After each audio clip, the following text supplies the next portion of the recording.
අයිබෝවන් කොහොමද අද මම මේ පාඩමෙන් ගෙනහදෙන් අපි කලින් බලපු පැටර්න් එකේ මේ අලුත් එකක් තියෙනවා දැන් ඊළඟ එක අපි වැලියු පැටර්න් එකක් දැක්කා ඊට පස්සේ අනිත් එක මොකද්ද ටයිප් පැටර්න් එකක් අපි චෙක් කළා දැන් බලමු මේ රිලේෂනල් පැටර්න් එකක් ඒ කියන්නේ greater than ඔය මොකක් හරි රිලේෂන්ෂිප් එකක් චෙක් කරන එකක් රිලේෂනල් පැටර්න් එකක් කොහොමද මැච් කරන්න කියලා මම මෙතනින් ගන්නම් මෙන්න මෙහෙම එකක් මම ගන්නම් numbers කියලා new list int එකක් ගමු මේකේ පූර්ණ සංඛ්‍යා ඕන එකක් තියෙන්න පුළුවන්.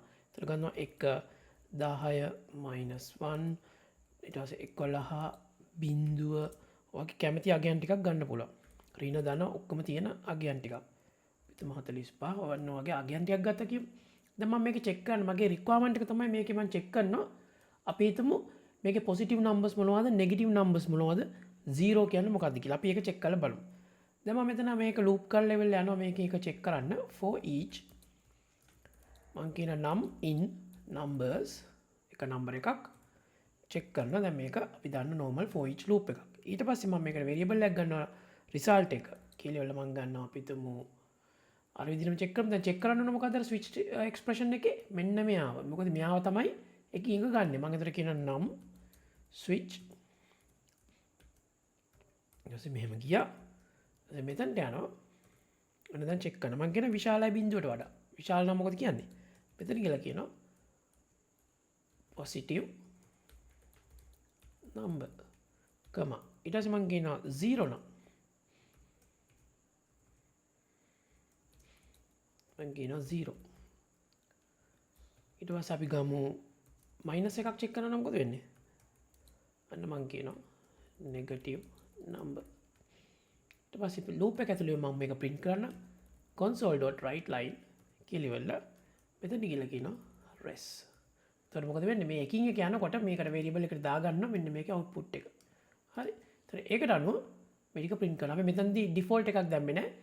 ඒකින්ද අර underscore එක දාලා ඕන default එකක් දාන්න පුළුවන්. නැත්නම් අපිට ඕන කියන බලන්න මේක විශාලයි බිංදුවයි නම් අනිත් එක අනිවාර්යෙන් කුඩායි බිංදුව. ඔය වගේ අපිට relational matching එකක් දාන්න පුළුවන් pattern එකක්. ඊට පස්සේ මම දැන් මේක execute කළොත් මේක run කරලා බලමු. run කරාම බලන්න output එක. තියෙන්නේ ලස්සනට අර මේ ටික එනවා මෙතන positive number අපි ඕන තව එක වැඩක් කරමු මෙතන මෙන්න මෙහෙම එකක්. මෙතන ඩොලර් කියලා දාලා num is a මෙහෙම දාමු. 0 ඔන්න ඊට පස්සේ කියනවා මෙහෙම num is a dollar. හරි. දැන් අපෝ මේක execute කරවලොත් පැහැදිලිවම තියෙනවා මෙතන 1 is a positive number 10 is a positive number මෙතන මේ negative number positive 0 ඔන්න ඔය විදිහට අපිට හරියටම මේ pattern එක match කරලා ගන්න පුළුවන් අපිට මේක මොන හරි database එකෙන් එන data ටිකක් අපි හිතමු ඒව check කරන්න ඒ වගේ දේවල් වලට මේක දැනට මම මේ pattern ටික පෙන්නනවා අපිට example අපි එක එක කරගෙන යන ගමන් example ටික බලමු දැන් මේක අපි ඔය relational pattern එක අපි ඊළඟ පාඩමෙන් වෙන pattern එකක් දිහා බලමු